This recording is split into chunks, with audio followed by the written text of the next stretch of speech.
नमस्कार दोस्तों, skyline thinkers में आपका स्वागत है। आज हम बात करने वाले हैं फुटिंग कराते वक्त किन किन चीज़ों का ध्यान रखना चाहिए।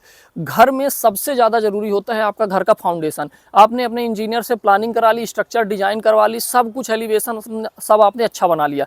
अब आपके घर का जो है, जहाँ पे आपका प्लॉट था वहाँ पे चूना लेआउट हो गया, यहाँ तक की चीज़ें तो हो गई। इसके बाद चूना लेआउट कराने के बाद आपका इंजीनियर भी चला गया। अब जो आपके ठेकेदार मिस्त्री होते हैं सब उन्हीं के हाथ में होता है। अब फुटिंग और फाउंडेशन ही घर की सबसे ज़्यादा ज़रूरी नींव है, क्योंकि एक फुटिंग के कारण ही आप अपने घर की बिल्डिंग को कितना भी ऊंचा ले जा सकते हो। अब जैसे यहाँ पे आप देखो फुटिंग है एक, तो मैं आपको बताने वाला हूँ कि यदि आप अपने घर की फुटिंग करा रहे हो, यदि एक घर आप बनवा रहे हो, आप घर के मालिक हो, तो आपके लिए ये वीडियो देखना बहुत ज़्यादा जरूरी है। और लास्ट में ऐसा पॉइंट बताऊंगा जिससे आपके घर में कभी ये फुटिंग वाली गलती नहीं होगी, तो उस चीज़ को जरूर जान लेना, वीडियो को एंड तक देख लेना। और यदि आप एक सिविल इंजीनियर है, फ्रेशर सिविल इंजीनियर है, या फिर आप एक स्टूडेंट है, या आपकी कोई कंसल्टेंसी है, तो आपको ये वीडियो देखना बहुत ज़्यादा जरूरी है दोस्तों। अब यहाँ पे देखो दोस्तों, यहाँ पे जो प्लानिंग के हिसाब से फुटिंग की साइज दी गई थी वो 6x6x6 की दी गई थी। अब यहाँ पे यदि आप देखोगे तो ये आप इसका मेजरमेंट यदि करोगे, अभी मेरे को जो दिख रहा है, तो इसकी जो ये वाली हिस्से पे दी ये चौड़ाई है, ये चौड़ाई को कम कर दिया गया है। ये चौड़ाई लगभग 4 ही फीट है, और ये वाली जो आपकी गहराई दिख रही है ये अप्रॉक्स 5 फीट 5.5 फीट जा रही। अब यदि 6x6 की कहीं पे फुटिंग दी जा रही है, तो उस केस में क्या चाहिए दोस्तों कि ये पूरी फुटिंग अंदर अंदर, मतलब इसकी छटाई इतनी होनी चाहिए कि अंदर अंदर 6x6 मिले। मतलब डीपीसी का एरिया, जो जैसे आपकी ये फुटिंग हो गई, फुटिंग में डीपीसी का एरिया 6x6 का मिले। लेकिन कई जगह क्या होता है कि थोड़ा सा गड्ढा करने के बाद जल्दी उसमें डीपीसी डाल के इंसान कॉलम उठा के अपना ऊपर का काम करने लगते हैं। तो इस चीज़ तो सबसे पहले तो आपको क्या देखना है कि यदि डिजाइन में जो साइज का दिया गया है फुटिंग का साइज, उसी साइज से पहले पूरा गड्ढा कराइए और उसकी छटाई अच्छे तरीके से कराइए। कहीं ऊपर कहीं नीचे इस तरह नहीं चलेगा। अब जब आपने गड्ढा करा लिया इसका और आपने साइज एकदम एग्जैक्ट चेक कर ली कि इतना है, मतलब पीसीसी का हमारा ढलाई का एकदम करेक्ट एरिया मिल रहा है, उसके बाद आप फुटिंग को डन करिए। अब यहाँ पे फुटिंग जब आपकी हो गई, उसके बाद जो सबसे ज़्यादा ज़रूरी चीज़ है वो ध्यान रखने वाली है दोस्तों। कई बार ये होता है कि जैसे आपकी ये बाउंड्री लाइन है, यहाँ पे आपकी बाउंड्री लाइन आ गई, ठीक है, लेकिन जब आपके लेबर मजदूरों ने गड्ढा किया, चूना तो यहीं से डाला था, बगल में किसी और का प्लॉट है या बगल में किसी और की ज़मीन है, तो जब लेबर मजदूरों ने गड्ढा किया तो वो गड्ढा करते करते आपकी बाउंड्री लाइन, आपके प्लॉट लाइन से ज़्यादा गड्ढा कर दिया उन्होंने। अब बाद में क्या होता है कि आपकी फुटिंग में जितना उन्होंने गड्ढा एक्स्ट्रा किया उसमें आप फुटिंग भी डला देते हो, क्योंकि वहाँ पे साइड पे तो कोई ऐसा इंजीनियर रहता नहीं है, आप अपना घर बना रहे हो, आपको पता नहीं। अब वो जो लेबर और ठेकेदार काम कर रहे हैं, उन्होंने क्या किया कि जहाँ से जितना गड्ढा आया वो यहाँ से आपकी फुटिंग डाल दिए। अब फुटिंग आपकी डल गई।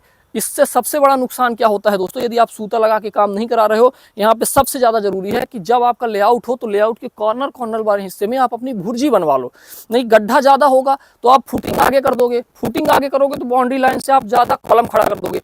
पता चले कल कोई नापने के लिए आ रहा है तो उसने बताया कि भाई आपका कॉलम हमारी तरफ ज़्यादा बढ़ गया, फिर आप क्या करते हो कि चलो कॉलम आपने सही जगह पे खड़ा कर लिया, यहाँ से वहाँ तक का मेजर करके, लेकिन फुटिंग आपने दूसरे वाले की प्लॉट में ज़्यादा डाल दी। अब जब कभी वो अपना गड्ढा कराएगा और मान लो उसकी फुटिंग भी यहीं फंस रही है, तो वो आपका मान लीजिए आपने 6 फीट गड्ढा कराया, वो 7 फीट करा रहा, तो आपकी फुटिंग को वो पूरा तोड़ देगा। और ऐसा ज़्यादातर साइडों में ये समस्या देखने को मिलती ही मिलती है। इसीलिए इस चीज़ को ध्यान रखना। मैं आपको बताया हूँ कि ये वीडियो आपके लिए बहुत हेल्पफुल होने वाला है, अभी लास्ट तक देखो इसको। तो जब आप अपनी फुटिंग कराओ तो ध्यान रखो कि बाउंड्री लाइन का जो चूना है उसी चूने तक आप गड्ढा कराओ, उसके अंदर ही आपको अपनी पीसीसी करानी है। और किसी केस में चलो मान लो कि गड्ढा ज़्यादा भी हो गया, तो गड्ढा जाना हो गया है यदि, तो जहाँ पे आपका सूता बाउंड्री लाइन आ रहा उतने में आप एक पटरा लगवा दो, प्लाई लगवा दो, उस प्लाई के अंदर ही अपनी फुटिंग की ढलाई कराओ और कॉलम की भी उसी के अंदर ढलाई कराओ। अब जब आपकी फुटिंग हो गई है तो हमने आपको एक मेन पॉइंट बता दिया जो ज़्यादातर साइड में गलती होती है और ऑनर का बहुत ज़्यादा नुकसान होता है। अब मैं आपको फुटिंग में और जो चीज़ें ध्यान रखनी है इनिशियल लेवल पे वो बताने वाला हूँ, तो आप आगे आ जाइए दोस्तों। अभी मैं आपको दिखाता हूँ कि जैसे मान लो एक फुटिंग ये हो गई। अब इस फुटिंग में दोस्तों सबसे पहले आपने ये देख लिया कि इसकी चौड़ाई, लंबाई, ऊंचाई सब कुछ अच्छा है, गहराई सही है। तो फुटिंग इस तरह होने के बाद सबसे पहले इसमें इस तरह की जो ये आप धोके दिख रहे हैं ना, इस तरह के पत्थर नीचे 40 mm के पत्थर आपको फुटिंग में डालने हैं। यदि काली मिट्टी है तो उसकी गहराई और करनी पड़ेगी, लेकिन अच्छी मिट्टी है तो इस तरह के आप पत्थर इसमें नीचे पहले 40 mm के लगभग 6 इंचेस पत्थर आपको उसमें कुटाई करानी है। यदि आपकी और हाई राइज बिल्डिंग है तो वो 1 फीट तक की भी कुटाई हो सकती है।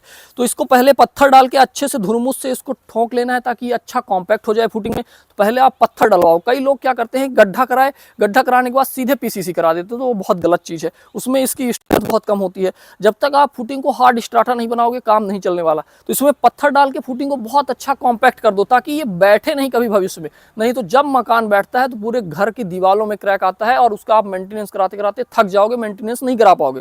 तो फुटिंग को आप क्या करो कि पत्थर डाल के लगभग 6 इंच से लेके 1 फीट तक का बहुत अच्छा हार्ड स्ट्राटा बना लो। उसके बाद फुटिंग में आपको 4 इंच की पीसीसी की ढलाई करनी है। और जब आप पीसीसी की ढलाई करो उस समय पे ये जरूर ध्यान रखो फुटिंग कराते समय दोस्तों कि पीसीसी की ढलाई बाउंड्री लाइन के अंदर ही होना चाहिए। और जब आप उसमें जाल रख के कॉलम खड़ा करवा रहे हो तो फिर से उसको रीचेक करवा लो, एक बार इंजीनियर को भी साइड पे बुलवा लो कि हमारा कॉलम सही दिशा पे है या नहीं। फुटिंग ही आपके लिए सब कुछ है और फुटिंग में ये चीज़ें यदि आपने ध्यान रख ली, फिर उसके बाद जो लास्ट में आपको ध्यान रख के चलना है कि जो आपकी पीसीसी हो रही हो वो 115 के मसाले से बनना चाहिए। मतलब 1 2 4 के रेशियो से कम आपकी फुटिंग होनी चाहिए। और फुटिंग में आप अच्छी सीमेंट यूज करो क्योंकि ये आपके लिए स्ट्रेंथ देने वाली है। यहाँ से फिर आपको जाल रखना है और जो भी स्ट्रक्चर डिजाइन आपका इंजीनियर बना के दिया है उस हिसाब से आगे आपको काम करना है। और फुटिंग के लिए जो लास्ट बताई थी ध्यान रखने के लिए वो ये है दोस्तों कि आपकी बिल्डिंग की जितनी भी स्ट्रेंथ है, कॉलम की जितनी भी स्ट्रेंथ है वो फुटिंग से आती है। तो इसीलिए कॉलम जब आप बाउंड्री लाइन के हिस्से पे दे रहे हो अपनी फुटिंग में, तो कॉलम में फुटिंग के साथ ही एक छोटी सी बीम आप डलवा दो। चाहे आप 6 बाई 6 इंच की डलाओ या 9 बाई 9 इंच की डला दो, लेकिन